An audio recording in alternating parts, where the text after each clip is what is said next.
Bismillah, walhamdulillah, salatu wassalam ala rasulillah, assalamu alaikum, ravi de vous retrouver pour une nouvelle vidéo. Et aujourd'hui j'aimerais vous parler de husnul dhann billah, c'est-à-dire la bonne opinion sur Allah. Sachez, mes chers frères et mes chères sœurs, que cela fait partie des points essentiels de la foi.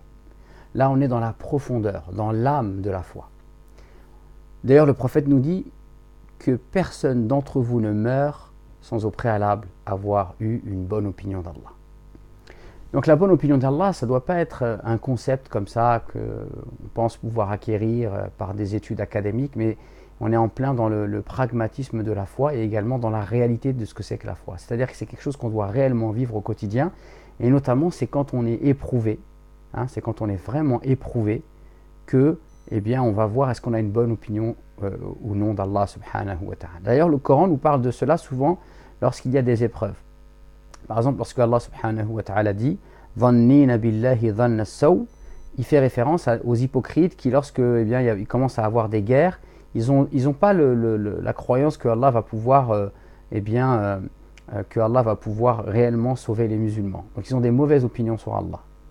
Et par ces mauvaises opinions, quelque part, ils le réduisent à l'impuissance. Quel grave blasphème.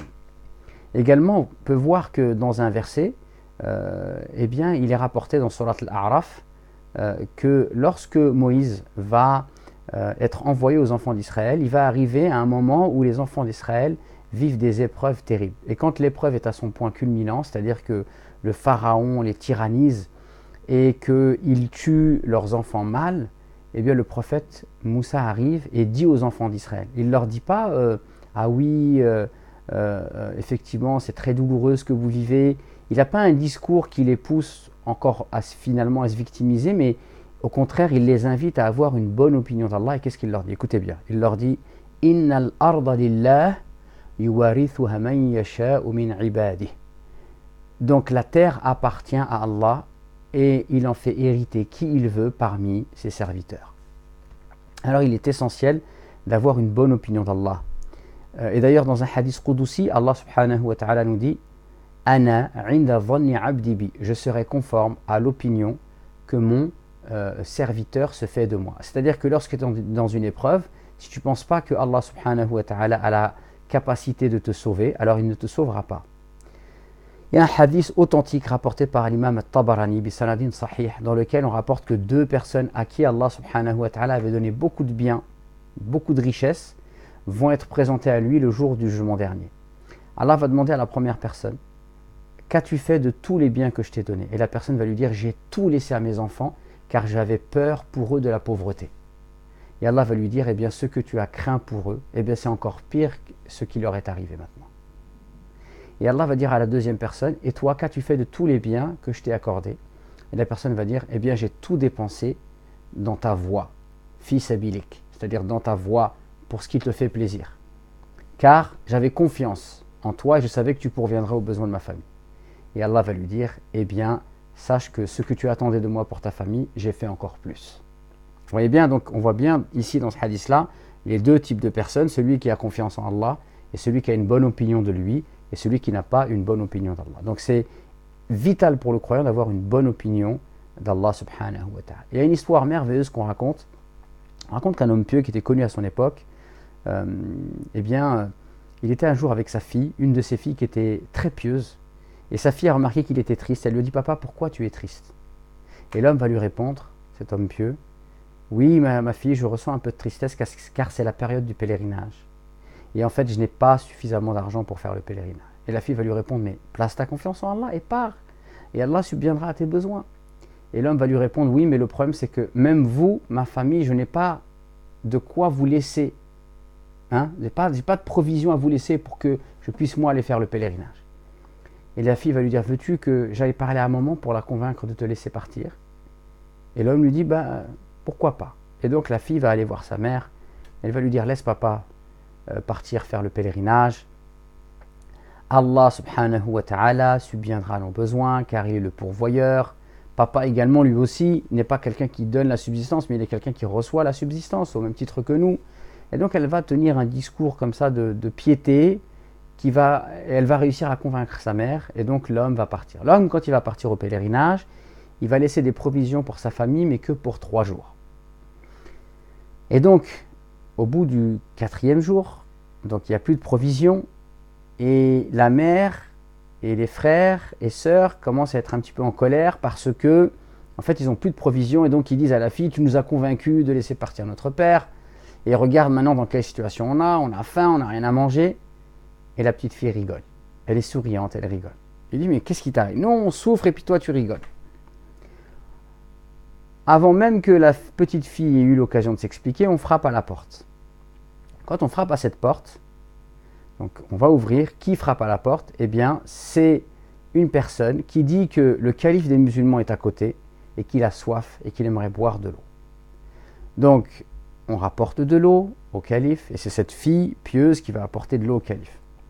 Quand le calife va boire de l'eau, il va dire, mais cette eau, elle a un goût magnifique. Qui est cette famille qui nous a donné de l'eau? Et on va lui dire, c'est la fille de tel pieux qui était connu à son époque.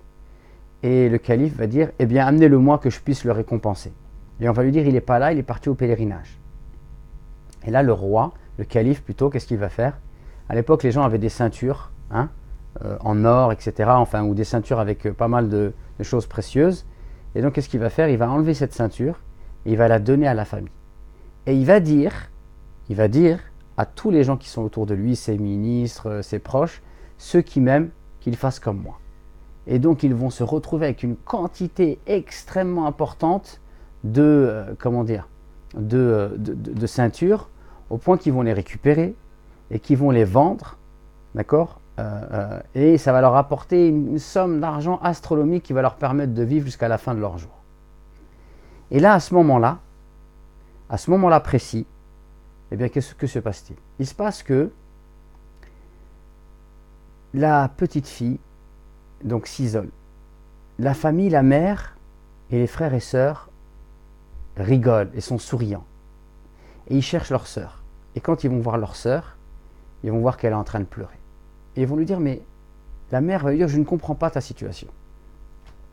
Lorsqu'on souffrait de la faim et qu'on était en difficulté, toi tu étais en train de rigoler. Et maintenant qu'on est dans la facilité, nous on est en train de rigoler et toi tu es en train de pleurer.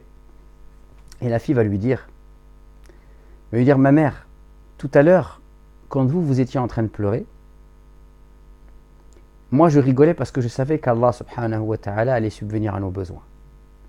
Mais là, vous maintenant, vous êtes en train de rigoler, et moi je suis en train de pleurer parce que je suis en train de me dire que si un être humain, en la personne du calife, lorsqu'il nous a regardés avec l'œil de la miséricorde, il nous a donné tout ça comme récompense, alors Allah subhanahu wa ta'ala, lorsqu'il va se comporter avec nous le jour du jugement dernier, en faisant preuve de miséricorde, quel va être le résultat? Allahu Akbar.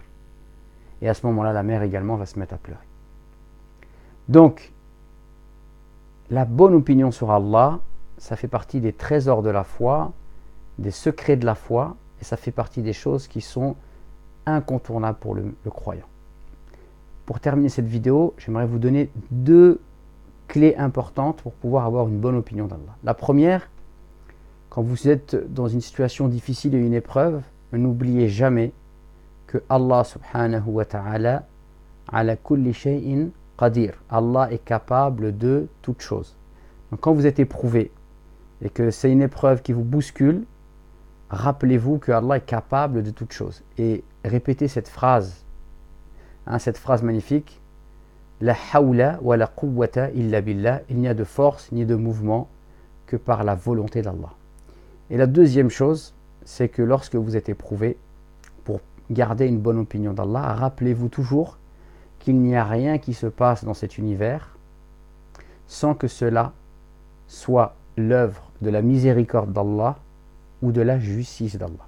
C'est-à-dire qu'une chose qui se passe, elle relève de la miséricorde d'Allah, ou soit elle relève de la justice d'Allah. Allah n'est pas injuste. Par conséquent, si je sais que tout ce qui se passe, même les épreuves que j'ai, elles sont soit l'expression de la miséricorde divine ou l'expression de sa justice, alors ainsi je garderai une bonne opinion d'Allah. Wa barakallahu fikum.